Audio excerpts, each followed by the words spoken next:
لا أقسم بيوم القيامة ولا أقسم بالنفس اللوامة أيحسب الإنسان أن لن نجمع عظامه بلى قادرين على أن نسوي بنانه. بسم الله الرحمن الرحيم. الحمد لله وحده والصلاة والسلام على من لا نبي بعده.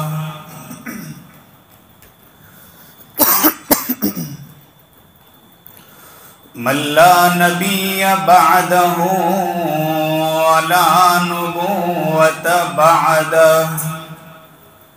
من لا رسول بعده ولا رسالة بعده.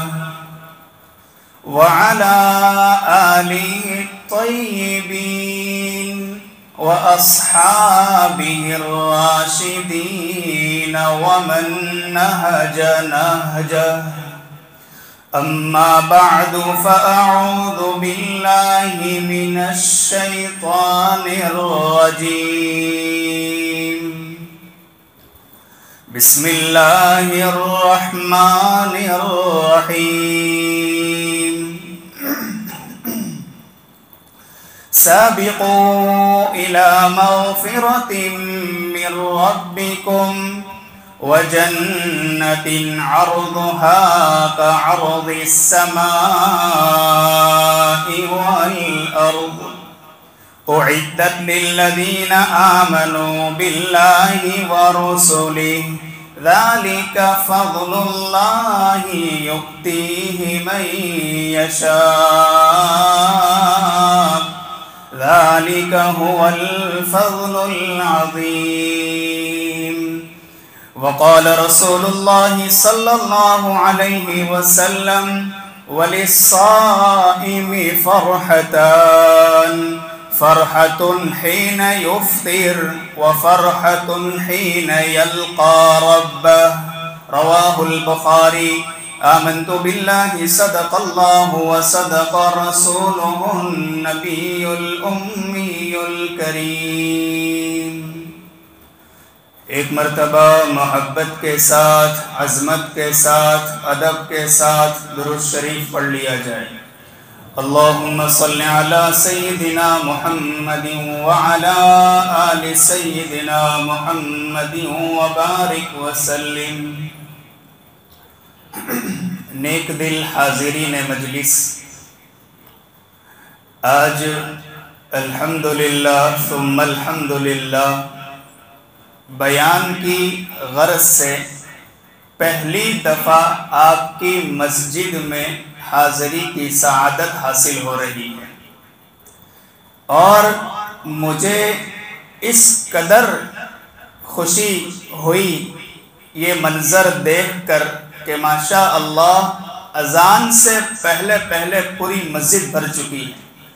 مساجد سے محبت کا ہونا یہ اللہ رب العزت سے محبت ہونے کی کھلی دلیل ہے. واقعی مجھے بہت خوشی ہوئی کہ یہاں کی آبادی کے رہنے والے کس قدر مساجد سے محبت رکھتے ہیں. مسجدیں اللہ کا گھر ہیں، اور گھر میں آنے والوں کی مہمان نوازی کی جاتی ہے، اکرام کیا جاتا ہے. لہذا ہم مسجدوں سے محبت رکھیں، یہ اللہ رب العزت سے محبت رکھنے کی کھلی دلیل ہے. بلکہ درمیان میں ایک بات عرض کر دوں، نوجوان چہرے زیادہ نظر آ رہے ہیں، اور ان میں سے بہت سے وہ ہوں گے جو ابھی شادی شدہ نہیں ہیں اور کسی مناسب رشتے کی تلاش میں ہیں. علماء کرام نے یہ بات لکھی ہے، نماز کے اسرار و رموز ایک کتاب ہے، اس میں یہ بات لکھی ہے کہ علماء کرام فرماتے ہیں کہ جو نوجوان مسجد کی صفائی اس نیت سے کرے گا کہ اللہ رب العزت اس کو مناسب رشتہ عطا فرما دے، تو انشاءاللہ اللہ کی رحمت سے قوی امید ہے کہ مساجد کی صفائی پر اللہ تعالیٰ اس کے دل کو بھی صاف فرما دیں گے اور اس کو مناسب رشتہ عطا فرما دیں گے۔ اور کیا مناسبت ہے، آج جمعۃ المبارک ہے جو کہ سید الایام ہے، دنوں کا سردار ہے، اور پھر ماہ رمضان المبارک بھی ہے جو کہ سید الشہور ہے، یہ مہینوں کا سردار ہے۔ تو ایک طرف ماہ رمضان المبارک ہے اور دوسری طرف جمعۃ المبارک بھی ہے۔ ماشاءاللہ ہم تو برکتوں کے درمیان ہیں، اس لیے ایک جملہ عرض کرنا مناسب سمجھوں گا کہ ہم ربانی بنے، رمضانی نہ بنے۔ ہم ربانی بنے، رمضانی نہ بنے۔ رمضان رخصت ہوا، چہرے سے نبی کی سنت بھی رخصت ہو گئی۔ رمضان رخصت ہوا، ٹوپی بھی رخصت ہو گئی۔ رمضان گیا، جسم سے اسلامی لباس بھی گیا۔ رمضان رخصت کیا ہوا کہ قرآن کریم جزدانوں میں جو بند ہوا تو بس پھر وہ الماری کی زینت بنا رہا۔ یہ رمضانی مسلمان کی علامت ہے۔ ہم ربانی بنیں، ہر حال میں اپنے مہربان رب کو خوش کرنے والے اعمال کریں۔ تو ہم ربانی بنیں، رمضانی نہ بنیں۔ اور ایک بات مجھے بہت زیادہ اس وقت یاد آ رہی تھی اور اس کو عرض کرنا بھی مناسب سمجھتا ہوں کہ ماشاءاللہ آپ حضرات جب اتنی مسجدوں سے محبت کرتے ہیں اور وقت سے پہلے حاضری کا اہتمام کرتے ہیں، تو ایک گزارش یہ بھی ہم کریں گے کہ خطبہ جمعہ بھی دھیان سے سنا جائے۔ امام الاولیاء شیخ التفسیر حضرت مولانا احمد علی لاہوری رحمۃ اللہ علیہ 3 دعائیں کیا کرتے تھے، اور ان کی یہ تینوں دعائیں اللہ کے یہاں قبول ہو گئی۔ 3 دعائیں کرتے تھے۔ پہلی دعا، اے اللہ درس قرآن کبھی ناغا نہ ہو۔ حضرت بڑے تفسیر کے امام تھے، علماء کرام جو مدرسوں سے فارغ ہوتے تھے تو ان کی خدمت میں حاضری دیتے تھے اور دورہ تفسیر کرتے تھے۔ حضرت شیخ الاسلام حضرت مولانا حسین احمد مدنی رحمۃ اللہ علیہ تو فرماتے تھے کہ احمد علی لاہوری اللہ کا شعر ہیں، ان کے متعلق یہ جملہ فرماتے تھے، اور فرماتے تھے کہ احمد علی لاہوری کے درس قرآن کی تفسیر کی مجلس میں شرکت کرنا یہ جنت کی ضمانت ہے۔ کتنے بڑے اللہ کے ولی تھے، وہ 3 دعائیں کرتے تھے۔ پہلی دعا، اے اللہ درس قرآن کی مجلس کبھی نہ چھوٹے۔ نمبر 2، اے اللہ ذکر کی مجلس بھی کبھی نہ چھوٹے۔ حضرت اجتماعی ذکر کیا کرتے تھے، بلکہ ایک دفعہ حضرت ٹرین میں سوار ہو رہے تھے اور ایک پیر پلیٹ فارم پر تھا اور ایک پیر ٹرین میں رکھ چکے تھے۔ ایک شخص دوڑتا ہوا آیا اور اس نے کہا کہ احمد علی لاہوری دوسرا قدم آپ ٹرین میں رکھے، اس سے پہلے پورے قرآن کا خلاصہ بیان کر دیجئے۔ حضرت نے فرمایا اللہ اللہ کر، کسی سے نہ ڈر، یہ پورے قرآن کا خلاصہ ہے۔ اللہ اللہ کر اور کسی سے نہ ڈر، یہ پورے قرآن کا خلاصہ ہے۔ اور تیسری دعا آپ فرماتے تھے کہ اللہ خطبہ جمعہ کبھی ناغا نہ ہو، خطبہ جمعہ چھوٹنے نہ پائے۔ اس سے بھی آپ اندازہ لگائیں کہ خطبہ جمعہ کی بھی کیا اہمیت ہے۔ اور یہ جمعۃ المبارک ماہ رمضان المبارک کا آخری جمعہ ہے، اور ہمارے یہاں ایک بات بہت مشہور ہے کہ یہ الوداعی جمعہ ہے۔ یہ جمعہ اس اعتبار سے تو اہمیت کا حامل ہے کہ یہ ماہ رمضان المبارک کا آخری جمعہ ہے، اب اس کے بعد اور کوئی جمعہ نہیں آئے گا، تو اس اعتبار سے تو اس کی فضیلت ہوگی کہ یہ ماہ رمضان المبارک کا آخری جمعہ ہے، لیکن اس کو الوداعی جمعہ کہہ کر غم کے اسٹیٹس رکھنا اور پھر الوداعی جمعہ کی مبارکبادی دینا، اسلام کا اس سے کوئی تعلق نہیں ہے، یہ بات یاد رکھیں۔ بلکہ یہ تو اور زیادہ اپنے آپ کو عبادت میں مشغول کرنے کا وقت ہے کہ اب آخری جمعہ آ چکا، اب بہت جلد رمضان اللہ کا مہمان رخصت ہونے والا ہے، تو بندہ اور بھی زیادہ اللہ کی عبادت و بندگی میں مشغول ہو جائے۔ لیکن شیطان اور نفس یہ دونوں انسان کے کھلے دشمن ہیں، وہ مشغول نہیں ہونے دیں گے، وہ ایسے سوشل میڈیا کے چکروں میں پھنسائیں گے۔ الوداعی جمعہ ہے، جلدی پہنچنا، اچھا الوداعی جمعہ ہے، مخصوص نمازیں ادا کرنا، الوداعی جمعہ ہے، 50 لاکھ دفعہ درود شریف پڑھنا، اسلام کا اس سے کوئی تعلق نہیں ہے۔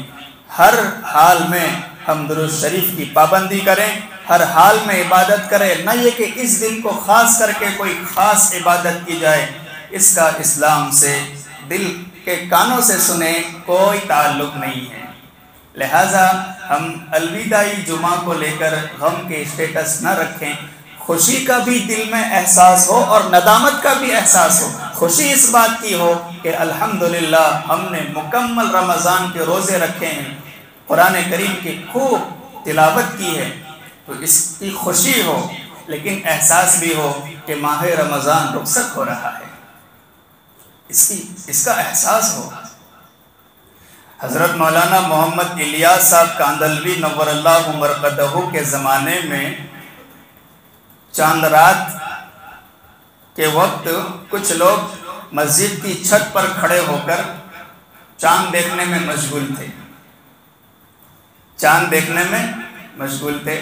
وہ ممکن ہو آج بھی بہت سے نوجوان چھت پر جائیں گے۔ کل ایک لطیفہ ہمارے واٹس ایپ نمبر پر آیا تھا، اب یہ بھی ہنسنے کی ایک شکل ہے۔ ہمارے یہاں سب سے بڑا ولی کون سمجھا جاتا ہے؟ جو کبھی نہ ہنسے، وہ سب سے بڑا ولی۔ سب سے بڑا ولی کون؟ جو کبھی غسل نہ کرے، یہ سب سے بڑا ولی ہے۔ اور سب سے بڑا ولی کون؟ کہ جب وہ وجد کی کیفیت میں آ جائے اور اس پر حال طاری ہو، تو اس کی پگڑی ایک طرف اچھل رہی ہو، اس کے بال ایک طرف بکھر رہے ہوں اور عجیب سی حرکتیں کرتا ہو، اور اگر اسٹیج پر بیٹھا ہو تو وجد کی کیفیت میں لات مار کر 4-5 کو نیچے پھینکتے، وہ سب سے بڑا ولی۔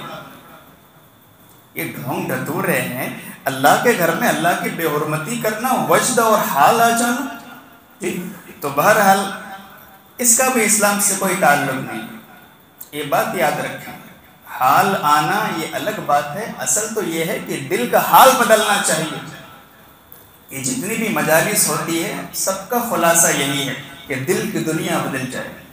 تو بہرحال کل وہ واٹس ایپ پر لطیفہ آ رہا تھا، شاید آپ حضرات زیادہ ہنستے نہیں ہیں، ایسا لگ رہا ہے کہ سب کے اوپر ایک ندامت طاری ہے، ہائے رمضان رخصت ہو رہا ہے، آئندہ رمضان کا کیا حال ہوگا۔ تو تھوڑا سا ہنس لیجئے، ہنسنا بھی چاہیے کبھی کبھی، تاکہ معلوم ہو سکے کہ ہاں انسان ہے۔ تو وہ لطیفہ آیا تھا کہ آج بہت سے نوجوان چھت پر چاند دیکھنے کے لیے جائیں گے، تو ایک چاند تو آسمانوں پر نظر آئے گا اور بہت سے چاند گھروں کی چھت پر نظر آئیں گے۔ تو جو گھروں کی چھت پر نظر آئیں گے ان چاندوں کا کوئی اعتبار نہیں ہے، آسمان پر جو نظر آئے اس چاند کا اعتبار ہوا کرتا ہے۔ حضرت مولانا محمد الیاس صاحب کاندلوی نور اللہ مرقدہ کے زمانے میں وہ کچھ حضرات اوپر چاند کی تلاش میں تھے، اور حضرت کو دیکھا، حضرت گڑ گڑا رہے ہیں، رو رہے ہیں، بے قرار ہیں۔ کسی نے کہا کہ حضرت چاند رات ہے، خوشی نہیں ہے؟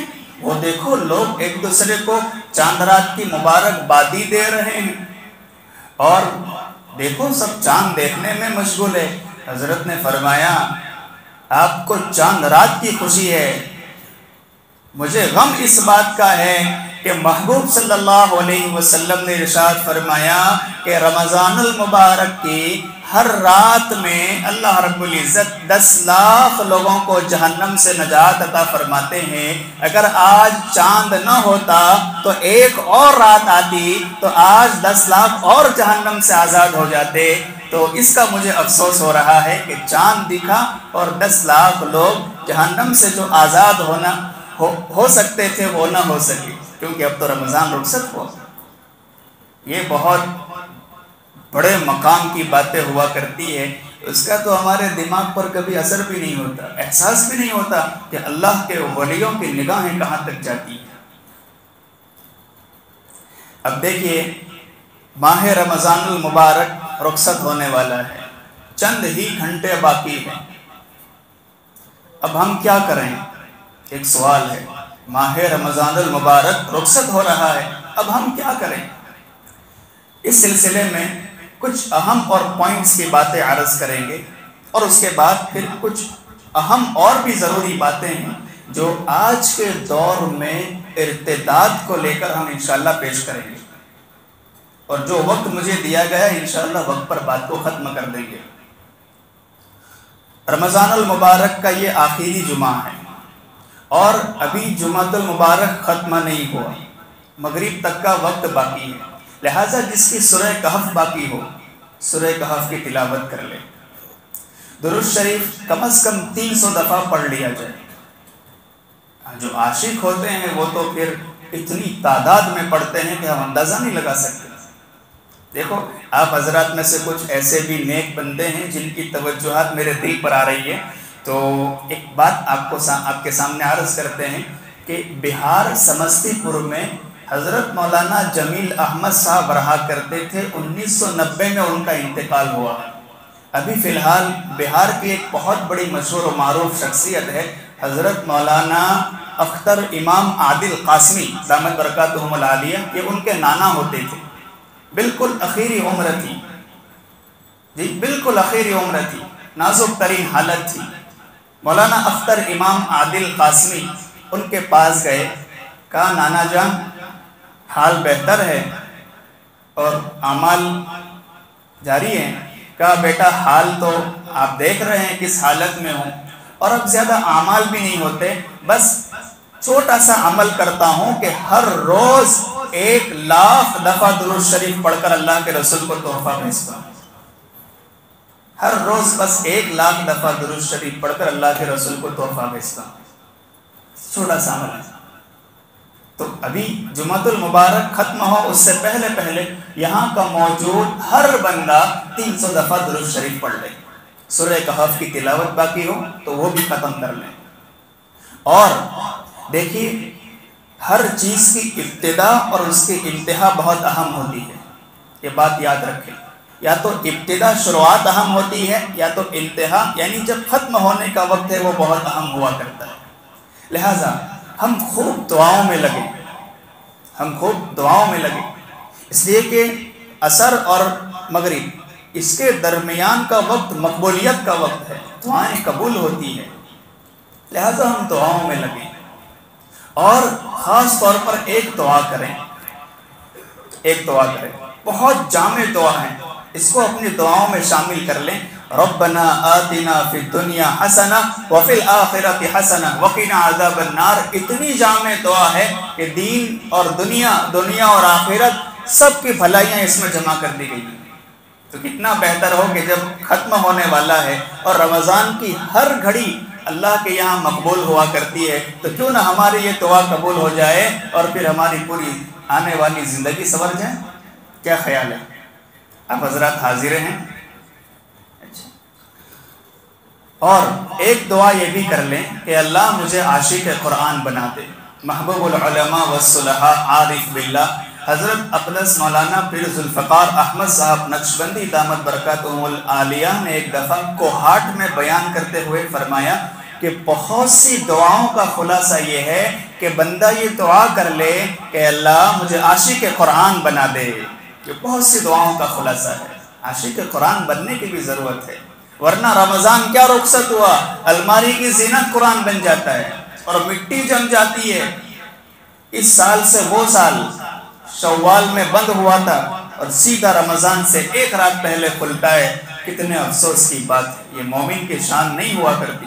حضرت قاری رحیم بخش رحمت اللہ علیہ نے ایک دفعہ عشاء کی نماز کے بعد 2 رکعت تحیۃ الوضو کی نفل کی نیت باندھی، 2 رکعت تحیۃ الوضو۔ ایسے عاشق قرآن تھے، کیا مزہ آیا، 2 رکعت میں 10 پارے قرآن کریم کے پڑھ لیے۔ یہ ہمارے اس دور کے بزرگوں کے احوال بیان کر رہا ہوں، 500-600 سال پہلے والے نہیں، ابھی کے دور کی بات کر رہا ہوں۔ حضرت قاری رحیم بخش رحمت اللہ علیہ، ہمارے ترکے سر سے کچھ دوری پر ایک نرولی نام کی بستی ہے، وہاں حضرت مولانا اسماعیل صاحب بدا ہوا کرتے تھے، ہر روز ایک قرآن کریم ختم کر لیتے تھے۔ اس دور کی بات کر رہا ہوں، 2017 میں حضرت کا انتقال ہوا۔ تو رمضان تو جمعہ ختم ہونے سے پہلے پہلے یہ چند اعمال ہم کو کرنا ہے، ٹھیک ہے؟ سورہ کہف، درود شریف اور جلد حاضر ہو کر دعاؤں کا اہتمام، یہ 3 باتیں ہو گئی، یہ جمعۃ المبارک کے ختم ہونے تک ہے۔ اس کے بعد اب چونکہ ممکن ہے آج چاند رات ہو جائے، رمضان شروع ہوتا ہے، اس کے چاند کی تلاش نہیں ہوتی، اس کے چاند کی تلاش ہوتی ہے، عید کے چاند کی تلاش ہوتی ہے۔ اور بھائیوں، آپ کے سامنے ہاتھ جوڑ کر کہتے ہیں، یہ اگر عید کی رات ہوگی تو یہ انعام کی رات ہے، اللہ کے واسطے انعام کی اس رات میں اپنے اللہ کے حضور گڑ گڑائیں، محروم بندوں کی فہرست میں اپنا نام نہ لکھائیں۔ کیوں؟ ایک نوجوان نے مجھ سے کہا کہ حضرت عید کے روز کچھ نوجوان میرے دوست ہیں، وہ مجھے لے کر گئے سینما ہال، اب میرے چہرے پر داڑھی تھی، مجھے بہت افسوس ہوا، اگر غیر مسلم دیکھیں گے تو کیا کہیں گے، دیکھو یہ مسلمان ہے، پورا رمضان اللہ اللہ کرتے رہے اور رمضان کیا رخصت ہوا، سینما ہال کی زینت بن گئے۔ وہ مجھ سے کہنے لگے، مولانا مجھے اتنا افسوس ہوا کہ یار کیسے دوست مجھے ملے ہیں، رمضان ختم کیا ہوا کہ مجھے سینما ہال لے کر آ گئے، میں نے فوراً اپنے چہرے پر رومال باندھ لیا، داڑھی چھپا لی۔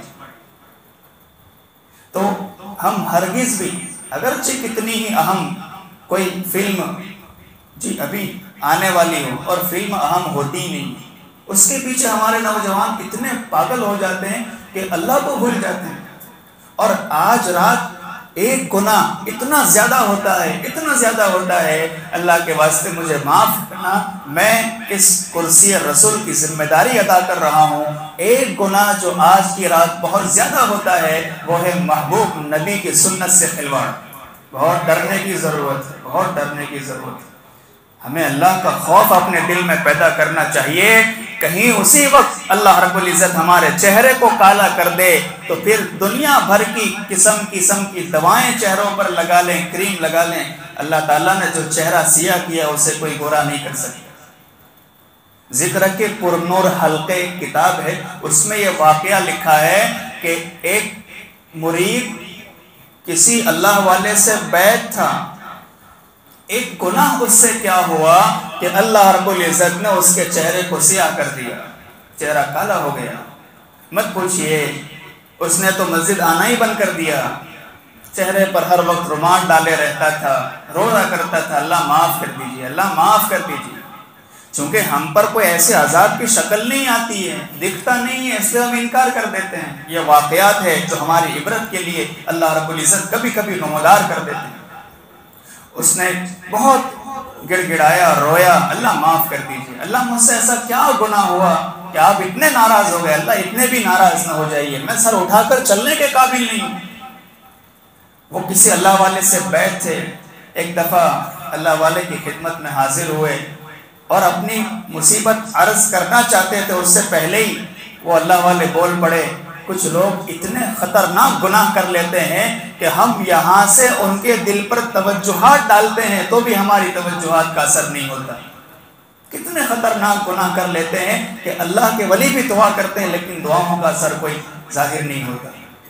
اور میرے نوجوان بھائیوں، گرم خون رکھنے والے، امت کا عظیم اور قیمتی سرمایہ ہو، اپنی جوانی سوشل میڈیا کے چکر میں ہرگز ضائع نہ کر دے۔ بعض نوجوان شادی سے پہلے بوڑھے ہو جاتے ہیں، کتنے افسوس کی بات ہے۔ میں اپنے دل کا درد کس کے سامنے بیان کروں؟ پتھروں کے سامنے بیان کریں گے تو وہ بھی پھٹ جائیں گے، اور پتھروں میں سے پانی نکلتا ہے۔ ہمارے دل کیسے پتھر دل ہو گئے، یہ دل نہیں رہے بلکہ پتھر کی سل بن گئے۔ نہ راتوں کو آنسو نکلتے ہیں، نہ دن میں کسی غریب اور بے کس و بے سہارا کو دیکھ کر دل پسجتا ہے۔ یہ علامت ہے اس بات کی کہ ہمارے دل ابھی بھی مردہ ہے۔ نوجوانوں، سوشل میڈیا کے چکر میں اپنی جوانی کو برباد نہ کریں۔ اور آج کل حالت یہ ہے کہ جب اندھیرا چھا جاتا ہے، لائٹیں بھی بند ہو جاتی ہے، تو نوجوان اپنی ایک نئی دنیا روشن کرتے ہیں، اور وہ نئی دنیا سوشل میڈیا بھی ہوتی ہے۔ کبھی فیس بک پر چکر لگا رہا ہے، کبھی انسٹاگرام اوپن کر رہا ہے، اور پھر رات بھر یہی تماشے دیکھتا رہتا ہے۔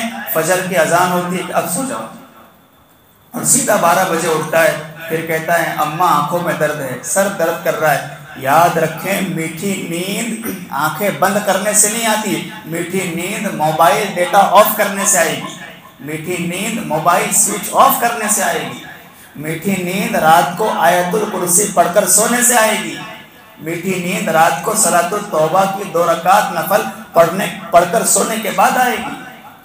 اپنی جوانی کو کیوں ہم ضائع کرتے ہیں؟ کیوں ہم سوشل میڈیا کے چکر میں اپنی جوانی بڑھاپے کی حالت کے مطابق کر دے؟ بہت ڈرنے کی ضرورت ہے، بہت ڈرنے کی ضرورت ہے۔ تو دل میں ندامت بھی ہو، دل میں احساس بھی ہو، ہم اللہ کی نافرمانی تو کہیں اتنی زیادہ نہیں کر رہے ہیں کہ اللہ پھر آئندہ رمضان سے ہمیں محروم کر دے۔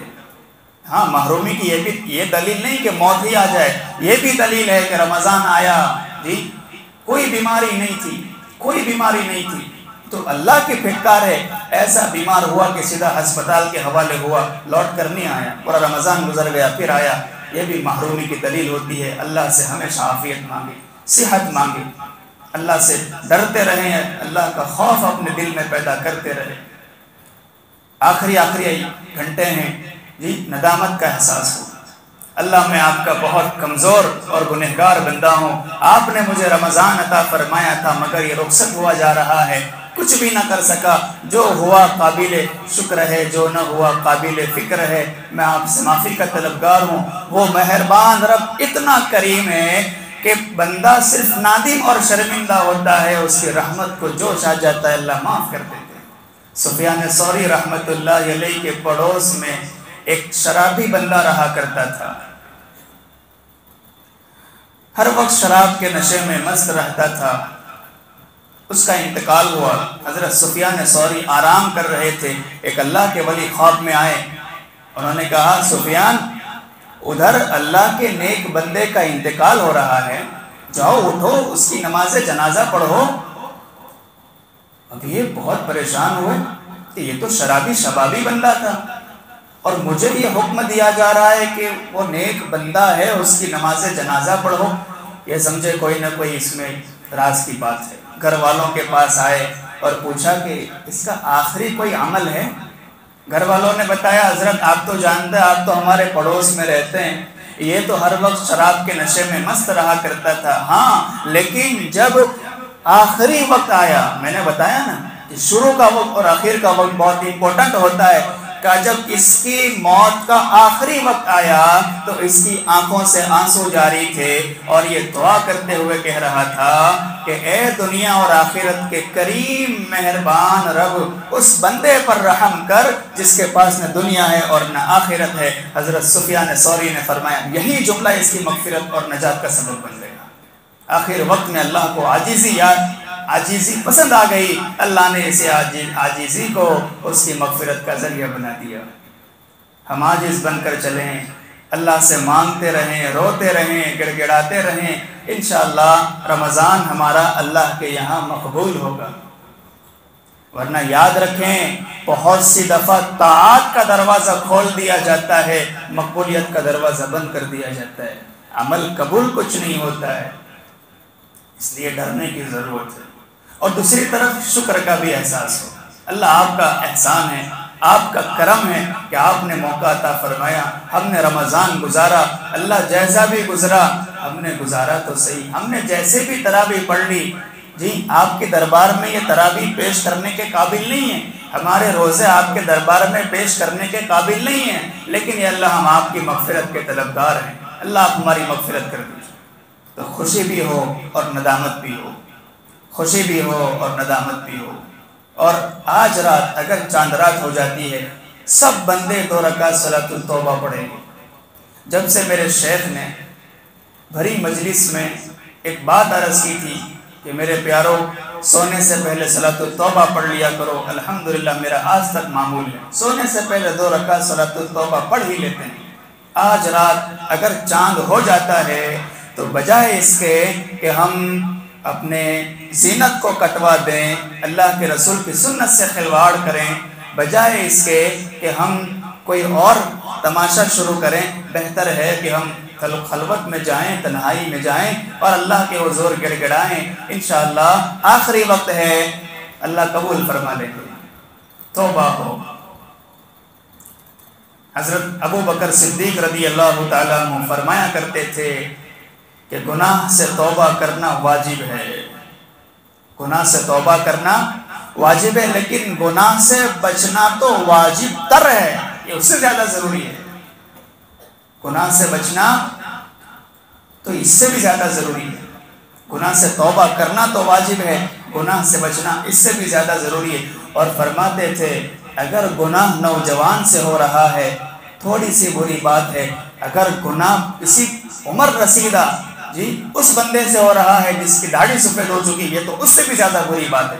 اور فرماتے تھے کہ بڑا محروم ہے وہ بندہ، بہت بدبخت ہے وہ شخص جو مر جائے لیکن اس کا گناہ نہ مرے، جو مر جائے لیکن اس کا گناہ نہ مرے۔ کیا مطلب؟ کوئی ایسا عمل اپنے پیچھے چھوڑ کر گیا کہ وہ گناہ کا عمل تھا، جتنے لوگ کرتے جائیں گے سب کا گناہ اس کو قبر میں پہنچتا رہے گا۔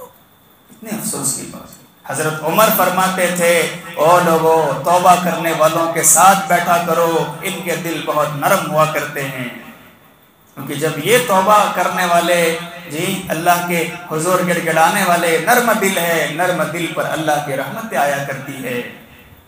ایک بزرگ فرمایا کرتے تھے کہ مجھے معلوم ہے اللہ میری مغفرت کب کریں گے۔ کیا فرماتے تھے کہ مجھے معلوم ہے اللہ میری مغفرت کب کریں گے۔ کسی نے کہا واہ اب تو یہ بھی معلوم ہونے لگا کہ آپ کی توبہ کب قبول ہو جائے گی، یہ بھی معلوم ہونے لگا مغفرت کب ہونے لگے گی، اتنے بڑے بزرگ بن گئے۔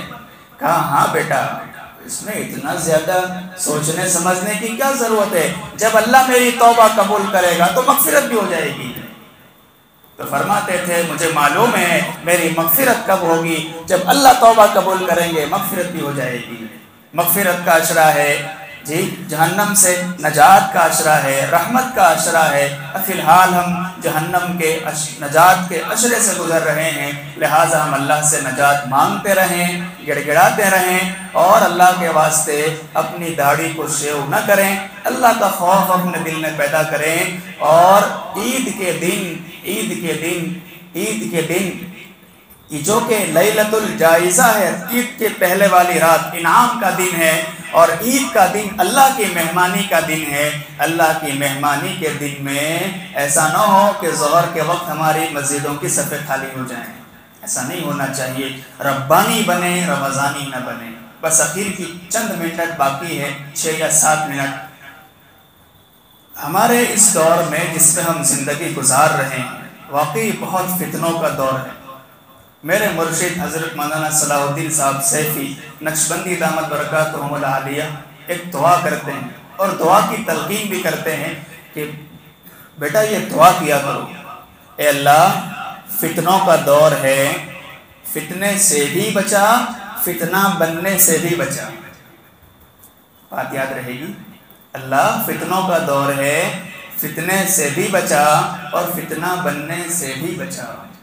بہت عجیب حالت، بہت نازک ترین دور ہے۔ اپنے ایمان اور عقائد کے اعتبار سے ہمیں بہت زیادہ فکر مند ہونے کی ضرورت ہے۔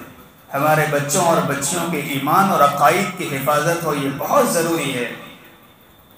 میرے حضرت مولانا صلاح الدین صاحب سیفی فرماتے ہیں کہ ایک لفظ ہے اب اور ایک لفظ ہے رب۔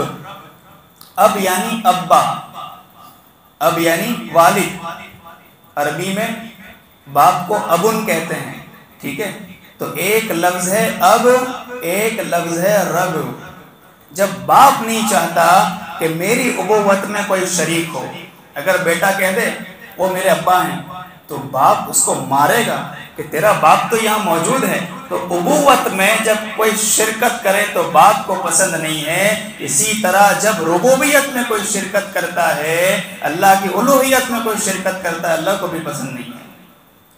ہم اللہ کے وفادار بندے بنیں، اپنی بچیوں کو اس کی تاکید کریں کہ بیٹا اگر تو اسلام چھوڑ دیتی ہے، زندگی پر اللہ کی باغی اور تابع بن کر زندگی گزارے۔ ہم اپنی بچیوں کو ایمانی زندگی اور ایمان پر موت کے فوائد بتلائیں، کفر اور شرک کی قباحت بتلائیں، برائی بتلائیں۔ افسوس ہے کسی کے پاس وقت ہی نہیں ہے۔ اور اگر ہماری بیٹی کسی کالج میں پڑھتی ہے تو ہماری ذمہ داری ہے کہ ہم رکھنے بھی جائیں، لینے کے لیے بھی جائیں۔ بہانے نہ کرے وقت نہیں ہے، تم تو جاتی ہو نا، چلی جاؤ۔ اور ہر مہینے پرنسپل سے جا کر معلوم کریں ہماری بیٹی وقت پر حاضری دیتی ہے، وہ اسکول ہی میں رہتی ہے کہیں اور چلی جاتی ہے۔ یہ موجودہ زمانے کے اعتبار سے آپ کو ہم خیر خواہانہ مشورے دے رہے ہیں، آپ بالکل دل پر نہ لگائیں کہ یہ کیا ہے، علماء آتے ہیں ڈانٹتے رہتے ہیں۔ نہیں، یہ ذمہ داری کی جگہ ہے۔ کل قیامت کے دن آپ میرا دامن نہیں پکڑ سکتے کہ ہمیں صحیح بات نہیں بتلائی تھی، حقیقت سے آگاہ نہیں کیا تھا۔ میں آپ سب کو ایک پیغام دے کر جانا چاہتا ہوں، جیسے آپ اپنے ایمان اور عقائد کی حفاظت کرتے ہیں، آج وہ دور آ چکا ہے کہ اس سے کہیں زیادہ ہمیں اپنے بچوں اور بچیوں کے ایمان اور عقائد کی حفاظت کرنے کی ضرورت ہے۔ فتنے منہ کھولے بیٹھے ہیں، اور ہماری بچی کا حال یہ اتنی لالچی بن جاتی ہے کہ کوئی ایسا بندہ جو اس کو محبتوں کے تانے دیتا ہے اور کہتا ہے آسمان کے ستارے توڑ کر لاؤں گا، تیل کا ڈبہ نہیں اٹھا سکتا، آسمان کے ستارے توڑنے جا رہا ہے، تاج محل بناؤں گا، چپل نہیں خرید سکتا 50 روپے کی، اور محبت بھرے کچھ جملے کیا کہہ دیتا ہے کہ ہماری بیٹی ایمان کا سودا کرنے کے لیے تیار ہو جاتی ہے۔ کیا ہمارا ایمانی پاور اتنا کمزور ہو گیا؟ ہماری ایمانی حالت اتنی کمزور ہو گئی؟ ہم اپنے صحابیات کے واقعات نہیں پڑھتے، اپنے گھروں میں صحابیات کے واقعات کی تعلیم کریں، اور صرف تعلیم نہ کریں، نام کی تعلیم نہ ہو، جو واقعات ہم پڑھ کر سنائیں اس کی روشنی میں کیا کیا سبق حاصل ہوتے ہیں وہ بھی اپنی بچیوں کو بتلائیں کہ دیکھو بیٹا انہوں نے کیسے نازک ترین دور میں اپنے ایمان کی حفاظت کی، بیٹا تم بھی کہیں ایمان کا سودا کر کے اللہ کی باغی بن کر زندگی نہ گزارنا، تو اللہ کی باغی ایک طرف بنے گی، دوسری طرف ہماری عزتوں کو خاک میں ملا دے گی۔ اور اپنی بچیوں کے ہاتھ میں ہرگز موبائل نہ دے۔ کتنے افسوس کی بات ہے، ہماری بچی جو اماں فاطمہ کے دوپٹے کی وارثہ ہے، اماں عائشہ کے پردے کی وارثہ ہے، جو جویریہ اور ختیجہ کی راتوں کی آہوں کی اور راتوں کے آنسوؤں کی وارثہ ہے، جو قرآن پڑھا کرتی تھی تو فرشتے اس کے قرآن کو لے کر آسمانوں پر جایا کرتے تھے۔ وہ بیٹی مسلمان کی اس کے فوٹو، اس کی تصویریں انسٹاگرام پر نظر آئے، فیس بک پر نظر آئے، یہ تو مسلمان کی شان نہیں ہوا کرتی۔ ہماری بیٹیوں کی تصویریں وہاں نظر آتی ہیں اور پھر ایمان کے لٹیرے اور حسن کے سوداگر وہاں سے ہماری بیٹیوں کو کیچ اپ کرنے کی اور ہماری بیٹیوں کے ایمان کو لٹنے کی کوشش کرتے ہیں۔ اللہ کے واسطے اپنی بیٹیوں کی عقائد اور ایمان کی حفاظت کرے۔ وہ وقت دور نہیں ہے کہ آپ مجھے یاد کریں اور کوئی ایسا واقعہ پیش آئے کہ ہماری نگاہیں ہمیشہ کے لیے جھک جائیں۔ اور آخری بات وہ یہ کہ اگر ہمارا گھر بڑا ہے، اللہ نے ہمیں بڑا وسیع گھر دیا ہے اور سب بچے اپنے اپنے کمرے میں رہتے ہیں، اپنے بچوں کو رات میں اجالوں میں سونے کا عادی بنائیں۔ لائٹ بند کرنے کی کوئی ضرورت نہیں، اس لیے کہ اندھیرا خود دعوت گناہ دیتا ہے، اور اپنے بچوں کے روم کے دروازوں کی اسٹاپر نہیں ہونی چاہیے کہ ہم کبھی بھی نگرانی کر سکیں بچے راتوں کو کیا کرتے ہیں۔ اس کے لیے ہمیں شروع سے بچوں کی تربیت کی طرف دھیان دینے کی ضرورت ہے۔ غافل نہ رہیں۔ یہ ماؤں بہنوں کو میرا یہ پیغام پہنچائیں کہ یہ ہماری آنکھوں کی ٹھنڈک ہے ہماری بیٹیاں، لیکن جب یہ کسی غیر کے ہٹے چڑھ جاتی ہے، اپنے ایمان کا سودا کر لیتی ہے، تو خود ہماری نگاہیں جھکی کی جھکی رہ جاتی ہے، ساری تمناؤں اور آرزوؤں پر پانی پھر جاتا ہے۔ کیوں ہم اپنی بیٹیوں کو ضائع کرتے؟ اتنی محنت سے پالا پوسا اور ہم اس کو ضائع کرتے۔ اور ارتداد کی ایک بڑی وجہ یہ ہے کہ ہم اپنی بیٹیوں کے جب مناسب رشتے مل جاتے ہیں نکاح نہیں کرتے۔ ارے کیوں اپنی بیٹی کی زندگی ضائع کرتے ہیں؟ اللہ رب العزت نے محبوب صلی اللہ علیہ وسلم نے اتنا آسان والا دین دیا ہے، اتنی آسان شریعت دی ہے، جن شریعت کے مطابق نکاح کر دیں، ہلدی مہندی اور وہ ہاتھ میں کھنجر لے کر دلہے کو چلنے کی کوئی ضرورت نہیں، نہ سہرا پہننے کی ضرورت ہے۔ کس نے کہا کہ چپل بھی چھپاؤ دلہے کی؟ وہ چپل بھی ڈھونڈے گا اور پھر دلہن بن کے بیٹھے گا، سہرا پہنے گا، کھنجر لے کر چلے گا، ہلدی مہندی بارات کی رسموں کی کس نے کہا؟ کیا ضرورت ہے؟ اسلام کا اس سے کوئی تعلق نہیں۔ ہم اپنی بیٹیوں کے نکاح سنت اور شریعت کے مطابق پڑھائیں اور ان کو رخصت کریں، انشاءاللہ ہماری بیٹی کا جنازہ تو گھر پر آئے گا لیکن کبھی طلاق لے کر گھر پر نہیں آئے گی۔ ہماری بیٹی کا جنازہ تو اٹھے گا، ایمان کی حالت میں اٹھے گا، کبھی وہ کسی غیر کے ہتھے نہیں چڑھے گی۔ میں سمجھتا ہوں کہ آپ میرے پیغام کو سمجھ چکے ہوں گے۔ ارادہ کرتے ہیں انشاءاللہ اسی کے مطابق اپنی زندگی گزاریں گے، اپنے عقائد اور ایمان کی بھی حفاظت کریں گے اور اپنی بچیوں کے عقائد اور ایمان کی بھی حفاظت کریں گے۔ بیٹے اور بیٹیاں مناسب رشتے مل جاتے ہیں فوراً نکاح کر دیں اور ان کو ان کے اعتبار سے فارغ کر دیں، ورنہ کل یہ ہمارے لیے بدنامی کا ذریعہ بنیں گے، پھر روتے پھرنے کا کوئی مطلب نہیں اور علماء سے دعاؤں کے لیے کہنے کا بھی کوئی مطلب نہیں ہے۔ اللہ رب العزت ہم تمام کو صحیح سمجھ عطا فرمائے، فتنوں سے محفوظ فرمائے، فتنہ بننے سے حفاظت فرمائے، اور اللہ رب العزت ہمارے ایمان و عقائد اور ہماری بیٹیوں کے عقائد و ایمان کی حفاظت فرمائے۔ آمین یا رب العالمین۔ والسلام علیکم ورحمۃ اللہ وبرکاتہ۔